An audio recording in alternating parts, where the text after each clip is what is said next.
Olá, trabalhadoras e trabalhadores do Brasil. Estamos aqui novamente no nosso Conversa na Margem Esquerda e hoje nós vamos conversar um pouquinho sobre a questão de quem deve mudar todas as coisas. Então nós temos como base esse livro aqui, né, que depois vai aparecer grande aí para vocês, certo?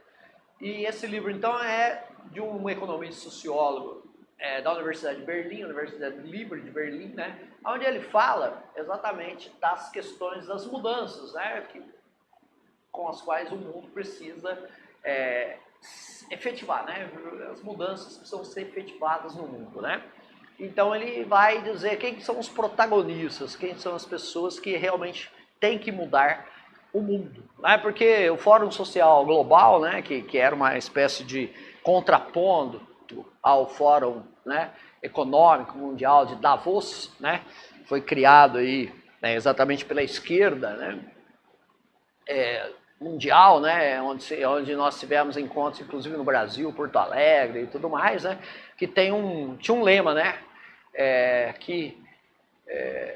um outro mundo é necessário, né, nós temos que ter um outro mundo, porque do jeito que as coisas estão atualmente, né, o mundo está fadado a dar errado, né? E o que é dar errado? É acabar mesmo, né, o mundo, né? Você ter seríssimos problemas ambientais, problemas, né, energéticos, problemas de falta de água, né? Seríssimos problemas que vão afetar, né, os bilhões de habitantes do planeta. Então, efetivamente, o que nós precisamos fazer? Nós precisamos mudar as coisas, né? E quem é que tem que mudar isso, né? Então, o professor, né, Joseph Huber, ele vai falar exatamente quem é que são, na visão dele, né, os protagonistas, né, dessa mudança, né, porque quem precisa fazer as mudanças, né, que é representante de que setores, né, das sociedades, não é a sociedade alemã, né, porque ele é alemão, a sociedade europeia, né, estadunidense, não, a sociedade mundial, né? Quem é que tem que mudar as coisas no mundo? E isso, então, já tem um pouco a ver com outros programas que nós fizemos, e ele também vai ao encontro, né, de uma espécie de complemento daquilo que a gente falou, de medidas que um governo de esquerda no Brasil tem que tomar, né? Então, os governos de esquerda têm que tomar medidas, como a gente falou em dois programas, né, anteriores, né, no passado e no anterior. Esses programas da esquerda, eles têm, né, uma visão um pouco mais de norte, né, onde é que nós precisamos chegar, mas leva também muito em consideração o quê? A conjuntura. Então, se você pegar, por exemplo, a conjuntura brasileira é de destruição, né? Destruição das políticas públicas, sociais, destruição das políticas públicas ligadas à preservação do meio ambiente, ligada também, né, à destruição das políticas públicas ligadas à diminuição do racismo e à punição do racismo, né, também a diminuição e punição da homofobia, a diminuição e também punição do machismo. Então, todas essas medidas, né, que de políticas públicas, né, que vêm sendo adotadas desde 2003, né, na ideia de uma construção de uma sociedade mais humana, né, mais solidária, mais harmônica, né, e onde não se prega o ódio, né, não se prega, né, a você ficar colocando as questões das diferenças, né, o que também, né, não quer dizer que a gente tem que ter uma visão, tudo é lindo, maravilhoso, né? Eu te amo, eu amo a todos, eu amo as árvores, eu amo as pessoas. Não, não é isso, né? É só você ter você pode ter as suas divergências, você pode ter, né, os seus problemas políticos, né, com os grupos, com pessoas e tal. O que não pode é pensar que você tem que destruir, né, o seu adversário político, né? E o que nós estamos vendo aí é que existe um grupo político, né, que a gente pode até classificar como um grupo político neofascista, que não é só característica brasileira, né, como a gente está vendo no mundo inteiro, né? Você vê o ex-presidente dos Estados Unidos, o Donald, né, ele tem, né, não é que ele é um neofascista, mas trouxe questões do neofascismo, né, o racismo, né, uma valorização da clã, né, uma valorização da Ku Klux Klan, né, tal. Uma valorização também de uma questão do patriarcalismo, né, diminuição da figura da mulher, né, não só em termos, né, do trabalho, da cultura, da educação, mas também da própria violência física também contra a mulher, né, que é algo bastante grave. Então, quer dizer, quando a gente fala em uma sociedade mais harmônica, não é que a gente está falando, né, tudo é lindo, maravilhoso, eu preciso amar todos e tal, né, o pan-amor, né, quer dizer, podemos chegar a isso, né, mas o que tem que haver no início, né, de uma mudança, né, da sociedade é pelo menos a tolerância, né, o respeito às regras democráticas, né, como a gente falou também no outro programa, né, quer dizer, quais as medidas que um governo de esquerda, né, um possível governo de esquerda no Brasil tem que tomar, né, em termos conjunturais para enfrentar esse neofascismo que nós temos no Brasil também, com o atual governo federal, né, e que isso é muito, muito complexo, né, por quê?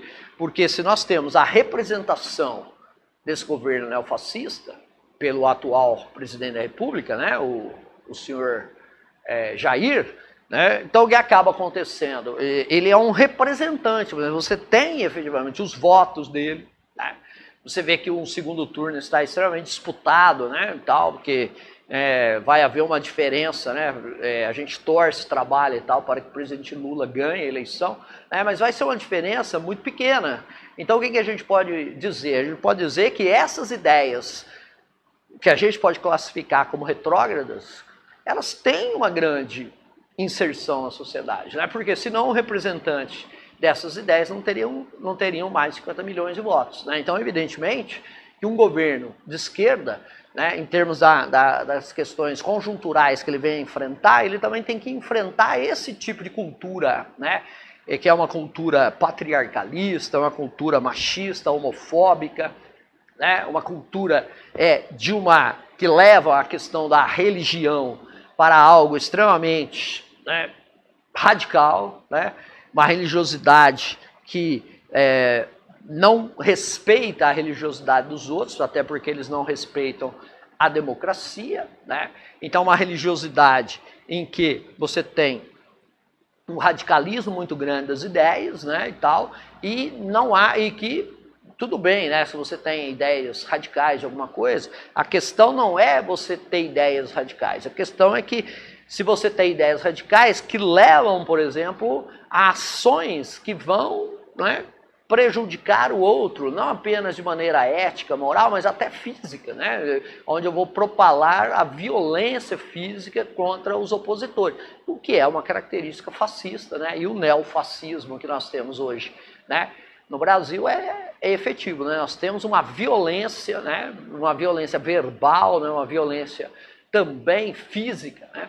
Contra quem pensa diferente, né? Então o governo de esquerda, né? Que a gente espera que seja o governo federal do presidente Lula, ele vai ter que enfrentar não só aquelas questões econômicas, né? Sociais e tal que a gente falou, né? De baixar a inflação, de baixar os itens, né? De baixar o preço, né? Dos itens básicos da nossa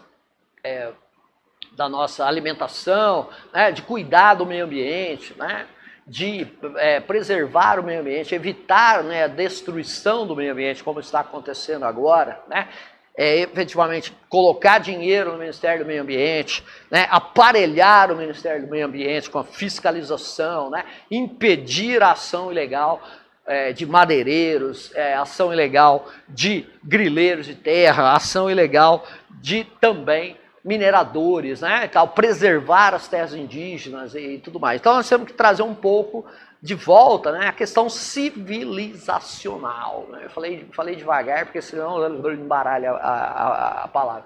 Então essa questão, né, quer dizer, aí, né,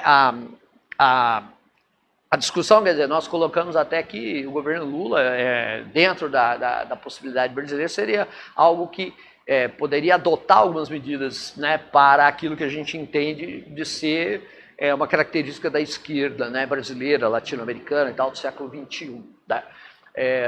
Por isso que o nosso programa é uma conversa na margem esquerda, né? Mas medidas que são agora serão adotadas, né, a partir do dia 1º de janeiro, se tudo correr bem, né, seriam medidas para que a gente volte a uma ideia de civilização, né, de respeito ao outro, né, de fim da violência, né, física contra quem pensa diferente, né, o fim da violência contra os homossexuais, o fim da violência contra as mulheres, o fim da violência, né, contra as pessoas pobres, né, o fim da violência contra os indígenas, né. Então todo esse tipo de coisa, né, são ações que nós vamos ter que levar que tem ao mesmo tempo a ver com questões mais estruturais, né, do governo de esquerda, mas também tem que ser enfrentadas imediatamente porque são questões que estão candentes aí, né, são conjunturais também, né. Então, se o Jair perder a eleição, ele vai perder por 5, 4, 5, 6, 7 milhões de votos.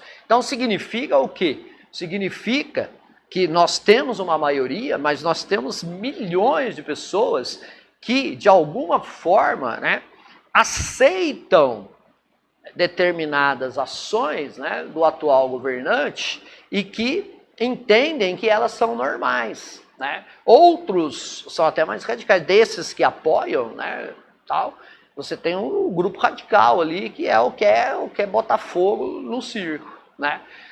Mas eles são a minoria lá, mas tem os eleitores, né? Tem aquelas pessoas que acham que o presidente atual da República, né, fala está correto e tal, apesar de serem muitas vezes sandices, serem coisas antidemocráticas, né?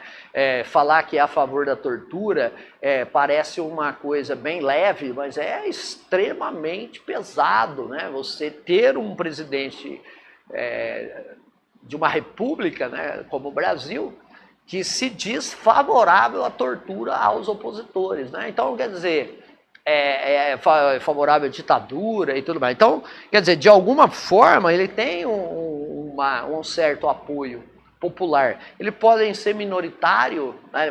Pode ser minoritário e tomara que seja na eleição, porém, né, o que nós precisamos fazer? Nós precisamos até de maneira mais emergencial, começar a mudar a cultura, né, da população, né, e evitar, né, que determinadas ações sejam bárbaras, né, como a violência física e tudo mais, sejam adotadas, né? Então a gente tem que, e sejam vistas até como normais, então a gente tem que começar a trazer o processo civilizatório novamente para o país, né? E não é só para o país, né? Quer dizer, a gente fala no país porque nós estamos há uma semana da eleição, né? Praticamente, na eleição é dia 30 de outubro, né? Então nós estamos há praticamente uma semana das eleições, segundo turno, né, que vai eleger o presidente da República, né, e vai eleger também vários governadores de estado, né? Então nós precisamos ter aí o quê? Ações emergenciais para que a gente possa pegar algumas pessoas que estão e que puderam muitas vezes votar, né, no atual presidente, né, e que eles comecem a perceber que determinadas coisas que ele fala, ou praticamente 99% das coisas que ele fala, são questões extremamente graves, né? Extremamente graves, não é brincadeira, não é blá blá blá, não, são uma pessoa falar que é a favor da tortura física contra os opositores, é a favor da ditadura, né? Parecem duas frasezinhas e tal, mas o que isso acarreta como consequência, né, é extremamente grave, né, para o país, né, para a população do país, né? Então, efetivamente, a gente está falando do presidente Lula porque é ele que foi para o segundo turno, né? Por quê? Porque hoje qualquer pessoa da esquerda responsável iria votar em qualquer outro candidato, né, mesmo que ele não se colocasse como um candidato de esquerda, contra o atual, né, ocupante do cargo, né? Se fosse o senhor Ciro Gomes, né, se fosse a senhora Simone Tebet, né, se fosse um candidato que não tivesse necessariamente uma plataforma, né, de ações, né, que a gente pode chamar de esquerda, que é aquilo que a gente falou nos dois programas anteriores, né, mas que preservasse os nossos valores civilizacionais, certo? Do respeito à diferença, né? E que não são valores só que a gente quer que sejam respeitados porque a gente está afim de que tem que ser respeitado, não, né? Porque são valores constitucionais, né? Mas quem prega ditadura, quem prega tortura, ele é contra a Constituição, é contra a democracia. Então, quando se fala em ter o respeito pelo outro, né, e não ver o outro como inimigo, né, e você evitar a violência física, o que não quer dizer que não possa ter divergência, logicamente que pode, né, e isso é saudável, e isso é próprio da democracia, né, a divergência, né, as pessoas têm que começar psicologicamente também a entender que a divergência não é briga, né, divergência é exatamente o que a palavra define. É quando você tem posições diferentes sobre determinado assunto. Agora, essas posições são diferentes sobre determinados assuntos dentro de um patamar de civilização, né? Agora, nós não podemos ser, por exemplo, nós temos lá o adversário político, nós não vamos ter o inimigo político com o qual a gente vai dizer que ele tem que morrer, e antes de morrer ele tem que ser torturado, né? E tudo que ele defende tem que ser destruído e tal, né? Então, não, né? É que o adversário, ele não é o inimigo, é o adversário político, e as divergências dentro de certas regras do jogo, elas são normais, né? Então, qualquer pessoa mesmo na margem esquerda aqui, se não fosse o presidente Lula que chegasse para o segundo turno, com certeza iria votar num candidato que fosse o adversário deste, né, atual ocupante do cargo de presidente da República, né? Por quê? Porque aí você traz o debate novamente para as questões de civilização. E isso é muito, né, efetivo nessa eleição. É a civilização contra a barbárie. E não é porque é o presidente Lula que está enfrentando, né, o atual bárbaro aí, né? Tal.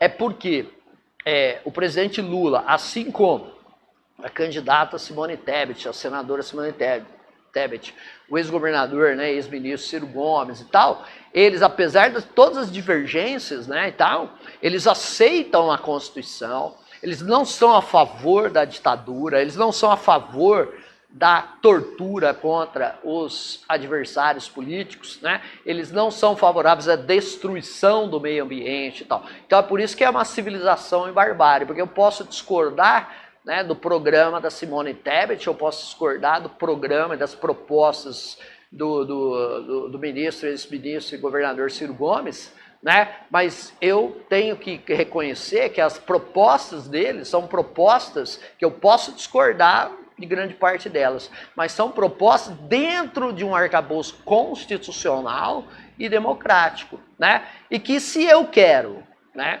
que nós tenhamos um governo de esquerda com mais medidas aprofundadas, eu tenho que principalmente defender a democracia e a civilização, né, e os conceitos civilizacionais, né? Para quê?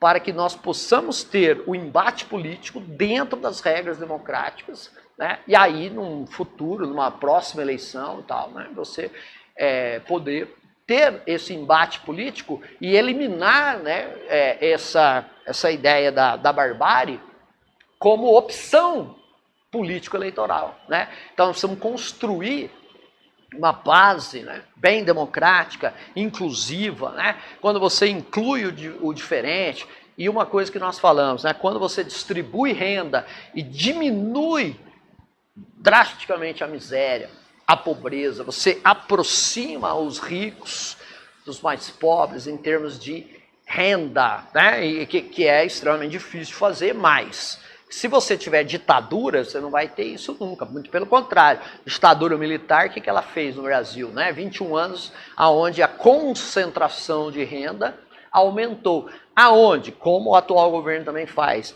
a aplicação de recursos na saúde pública, educação públicas, diminuíram também, né, ao longo dos 21 anos da ditadura militar. Por quê? Porque não há contestação. Então, se eu sou um cara que luta por uma educação pública e gratuita de boa qualidade, numa ditadura, o que vai acontecer comigo? Eu vou ser preso, né? Eu não vou poder ter voz ativa na disputa política por uma melhor né, educação pública e gratuita. A mesma coisa na saúde pública, a questão do SUS. Né? Qual é a questão desse governo atual? Um aparelhamento, né, do Ministério da Saúde e tal para destruir o SUS. Né? Começou lá com o ministro, que é o atual, né, é o atual líder do governo na Câmara, né, que entrou lá com a missão de destruir o SUS, né, recebendo milhões de apoio, né, para a sua eleição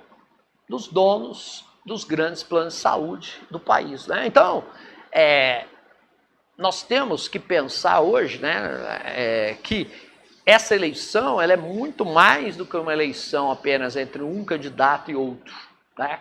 É uma eleição entre a civilização e a manutenção dos valores da civilização contra a barbárie. O que é a barbárie? A barbárie é a regra do mais forte, né? É o rico ficando cada vez mais rico, o pobre ficando cada vez mais pobre, né? É o aumento da violência contra, né, a população LGBT e quem mais, a violência contra a população da periferia das grandes cidades, das periferias, também a legitimação do assassinato dos jovens pretos, né, da nossa sociedade. Então, é isso que é a barbárie. Né? A barbárie é a institucionalização que nós estamos vendo da total falta de regras humanas, né? Regras onde você tem um respeito à existência do diferente. Né? E como nós falamos, isso não é uma elucubração de que eu amo todos, é o pan-amor, eu amo a árvore, eu amo o sol, eu amo as estrelas, eu amo qualquer pessoa. Não é isso. Né? Por quê? Porque efetivamente isso é meio difícil. Né? Mas quando eu tenho, né, uma ideia de que eu aceito as diferenças e se aquele grupo de pessoas, aquelas pessoas são diferentes, eu posso deixar que elas existam ali. E eu faço, né, de acordo com as minhas ideias, o meu tipo de comportamento, né, o meu tipo de espiritualidade, né, o meu tipo de negócio, o meu tipo de trabalho e tal, eu fico com ele aqui. Né? Então eu não preciso destruir o outro, eu não preciso destruir o diferente. É a mesma coisa, né? O que é a barbárie? A barbárie é eu querer colocar dentro do Estado leigo, né, princípios religiosos que são altamente, né, radicais, né, que passam a defender ideias, né, que levam a uma aceitação do criacionismo, a ideias que levam que a Bíblia diz está certo e tal, etc. Por que também, né? Por quê? E por que esse radicalismo, né? Por quê? Porque o que a Bíblia diz e eles acham certo é só o que ele acha certo que a Bíblia diz, né? Não sei se eu me fiz entender, né? Por quê? Porque a Bíblia pode contradizer em determinada parte o que ele acha, mas aí não tem problema, né? Ele acha aquilo independente da Bíblia. Agora, se a Bíblia defende algo que ele também defende, porque aí eu vou usar a Bíblia como a legitimação da minha opinião. O que é, efetivamente, algo extremamente, né, anticivilizacional. Por quê? Porque a questão da civilização, né, ela prevê o quê? Ela prevê, de um lado, a liberdade plena religiosa, né? E de outro lado, ela prevê também o Estado leigo, ou laico, né? Um Estado que não tem religião. Tá? E por que o Estado não tem religião, gente? O Estado não tem religião, por quê? Porque é permitido qualquer religião.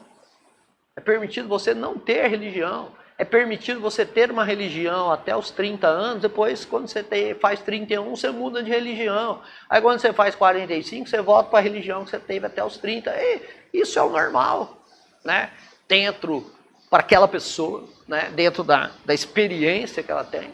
Né? E eu não preciso ficar acusando, apontando o dedo, vão matar esse, vão matar aquele, porque aquele ali é um cristão falso, ou porque aquele ali é um cristão YXB e nós vamos ter que matar os caras e tal, ou então porque eles não são cristãos, porque eles são muçulmanos, são judeus, eles estão, né, no candomblé, né, e tudo mais. Então, quer dizer, é algo que é contra a civilização. né? Então é por isso que a gente tem que defender os valores democráticos, né? Os valores constitucionais. Por quê? Porque os valores democráticos e constitucionais trouxeram para a nossa convivência, né? Por isso que tem o livro da Constituição. Para quê? Para que nós tenhamos, no mínimo, a tolerância ao diferente. No mínimo, né? Nós temos que aceitar os diferentes, mas se não der para aceitar, pelo menos tem que ter a tolerância, né? Ou seja, eu não gosto daquele povo ali, eles vão viver lá, eu vou viver aqui, né? É simples, né? Então aí o que nós precisamos ter? Nós precisamos ter as mudanças dentro dos valores civilizacionais. Então como é que a gente leva, né, esses valores civilizacionais para a grande maioria das pessoas? É o que não está acontecendo agora, porque como nós falamos no início, né, o atual presidente, o Jair, né, ele tem apoio, né, popular e eleitoral, senão ele não chegava no segundo turno. Né? Ele poderia ser um radical, né, um extremista e tal, e ter menos de 1% do voto. Então isso aí nós não teríamos muitas vezes que ter uma preocupação muito grande com esses extremistas, né? Apenas as questões legais ali e tal, né? Porque eles não teriam um poder político eleitoral, coisa que, né, tem agora. Então você vê, o atual presidente, o Jair, né, daqui a pouco ele vai já virar o Jair indo embora, né, tal, a partir do dia 30 de outubro ele já vai começar a ser o Jair indo embora, né? Então, esse cara, ele pode estar indo embora, mas o povão que o apoia, ou o apoiou, está aqui. Então cabe ao novo governo ter que fazer alguma coisa para mudar a cabeça desses extremistas aí, né, antidemocráticos, né, e também até violentos, né? Porque a gente percebe que isso também não é só um fenômeno brasileiro, né? Porque você vê, nós tivemos de alguma forma lá nos Estados Unidos, Donald, né? Nós tivemos no Reino Unido o ex-primeiro-ministro, né, o Boris Johnson, que era um cara também meio antivacina e tal, meio do extremismo até, né, anticivilizacional. Né? Nós temos alguns governos ali na Europa Oriental também, né, que são governos também extremistas, né, e tal, etc. Né? A gente não precisa falar mais nada, né, a Arábia Saudita, né, que não se fala muito que é amigo dos Estados Unidos, mas diplomaticamente, mas é uma teocracia aquilo ali, né? Você vai para o próprio Catar, né, que é onde vai ter a Copa, né, a União dos Emirados Árabes, né, o próprio Afeganistão, né, que se fala tanto do Afeganistão, né? Eu gostaria de saber as pessoas que defendem, né, determinar o Jair indo embora, qual que é a diferença do que ele defende e o que defende o Talibã. Então, se você pegar em termos, né, da teoria, né, do que eles defendem, né, não é muito diferente não, né? Uma religião, né, que comanda as leis do país e, portanto, não há uma separação igreja e Estado, não há um Estado leigo, né, como não há no Irã também, né, como não há na Arábia Saudita, como não há na União dos Emirados Árabes, né, não há uma separação igreja e Estado. Né, para você ter uma ideia, o Irã chama República Islâmica do Irã, então não há efetivamente uma divisão. Apesar de você ter um presidente do Irã, né, que quem tem o poder político é o Ayatollah Ali Khamenei, quer dizer, é o chefe religioso. Então parece que nós estamos caminhando o Brasil para esse tipo de coisa, né? Para esse tipo de governo que é contra a civilização, né? Então, por quê? Porque a civilização, o que é a ideia da civilização? É a valorização da ciência, a valorização da vida, a valorização da melhor condição de vida material, espiritual, cultural, educacional para todos, né? É isso que é civilização. Nós temos que lutar dentro deste quadro, né? Dentro desse parâmetro. Nós não podemos ter um parâmetro fora, que seria um parâmetro da não civilização. Tá? Então nós lutamos muito na história, né? As pessoas do bem, né, lutaram muito na história para que os padrões civilizacionais fossem incorporados à Constituição do país, à legislação, né, ao Código Penal, aos Códigos Civil, né, tal, etc.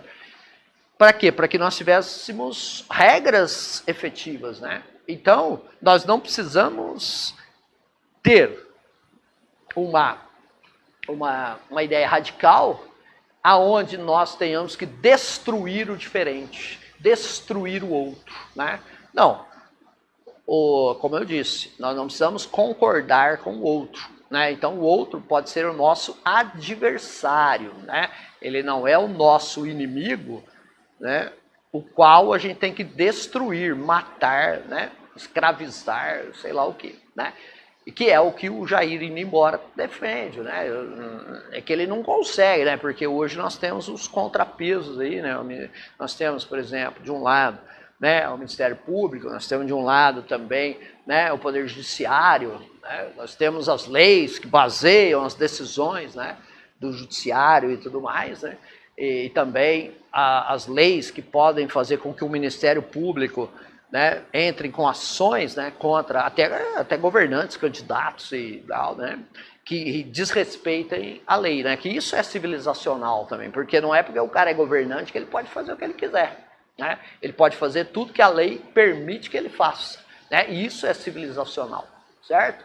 Para você ter uma ideia, quando veio a pandemia e o governo Bolsonaro, Jair indo embora, resolveu não comprar vacina, né, porque ele é negacionista, também um sintoma anticivilizacional, né? Demorou 4 meses para comprar a vacina, que foi oferecida em novembro, uma coisa que ele foi comprar só em março do outro ano, né? Então, essas vacinas poderiam ter chegado no país em dezembro, já poderia ter massificado a vacinação, dezembro, janeiro, né?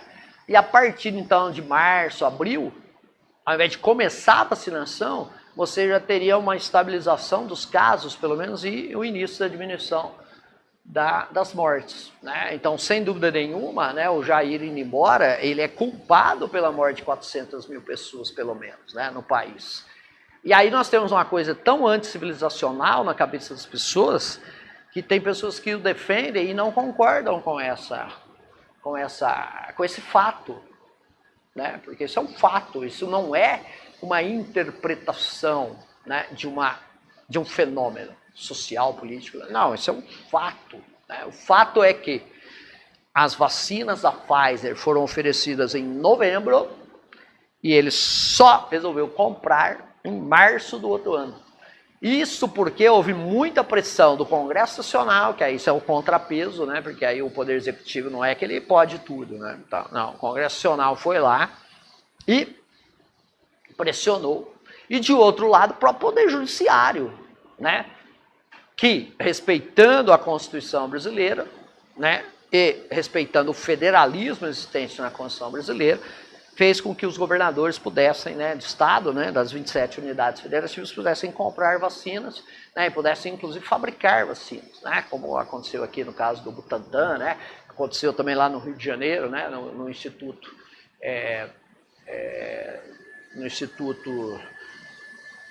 esqueci o nome do instituto lá do Rio de Janeiro, mas, né, o instituto que é esse, o Instituto Manguiz, Oswaldo Cruz, né, o Instituto Oswaldo Cruz também pudesse produzir, né, as vacinas. Então, é uma questão de civilização contra a não civilização. Então, mesmo quando você tem essa questão, né, o fato de mudar as coisas se torna uma questão premente, né, uma questão que é necessário mudar, né? Então, outro mundo, ele não é que outro mundo é possível, porque outro mundo é possível, né? Inclusive pior do que o atual, né? Mas um outro mundo melhor é possível. Mas ele não é só possível, ele é necessário, né? Um outro mundo, né, é necessário, né? Então, um mundo em que nós não tenhamos, né, a ideia de que a não civilização possa ser aceitável. Então, é isso que nós temos que lutar, né? Nós temos que lutar para que todo mundo possa pensar dentro das regras civilizacionais e que a não civilização, ela não faz parte do jogo. É a mesma coisa que você vai jogar um jogo qualquer, um tabuleiro, você vai jogar dama, você vai jogar xadrez, você tem a regra do jogo, você pode perder ou você pode ganhar, né? O que não pode acontecer é alguém vir bater no tabuleiro, jogar para cima e acabar com o jogo. Isso é a não civilização, certo? Então, esses fundamentalistas, certo? Religiosos, sejam cristãos, não cristãos, né? Porque a gente está falando do mundo inteiro, né? Porque no Brasil nós temos os fundamentalistas cristãos, né? Lá no Afeganistão você tem um fundamentalista islâmico, né? Na Arábia Saudita também, no Irã também, né? E ao ser fundamentalista, o que acontece?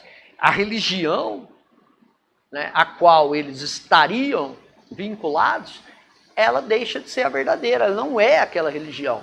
Porque eles são fundamentalistas, então eles criam dentro das suas necessidades psicológicas, econômicas, sociais, políticas, eles criam uma interpretação errada da religião, né? Quando alguém falar para você que Alá, né, que é Deus islâmico, ele é a favor de eu ter o terrorismo islâmico, esse cara é um fundamentalista que não conhece a religião. Porque assim como está na Bíblia, né, está no Corão, Deus é amor. Deus é a favor da solidariedade. Deus é a favor do respeito. Isso é o Deus cristão. Isso é Jeová ou Javé para o judaísmo. Isso é Alá, Deus dos muçulmanos, né? Então, todo Deus é amor. Então, quando o fundamentalista fala que esta religião A, B, C, D, E, F, G, H é a favor da morte dos outros, ele deixou de conhecer a religião dele e ele tem aí uma ideia religiosa errada, na qual ele traz todos os seus pessoais e de grupo, os seus preconceitos e os seus problemas psicológicos, né? Os seus interesses pessoais, sejam econômicos, políticos ou sociais, né? Por quê? Porque na verdade ele pensa assim e ele usa a religião para fundamentar algo que a própria religião, se bem lida e interpretada, vai negar, né? Então, Alá não é a favor da morte das pessoas, mesmo os não muçulmanos. Muito pelo contrário, né? Quando os muçulmanos começaram a sua grande expansão pelo mundo, né? A partir do século VIII, né? Depois de Cristo, com os califas, né? Com os sucessores do profeta Maomé, que morreu em 632, né?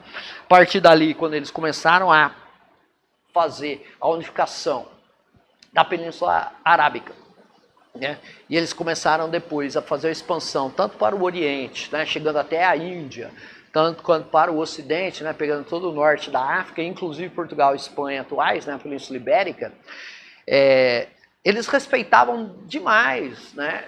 As outras religiões, né? Os muçulmanos eram respeitosos às outras religiões.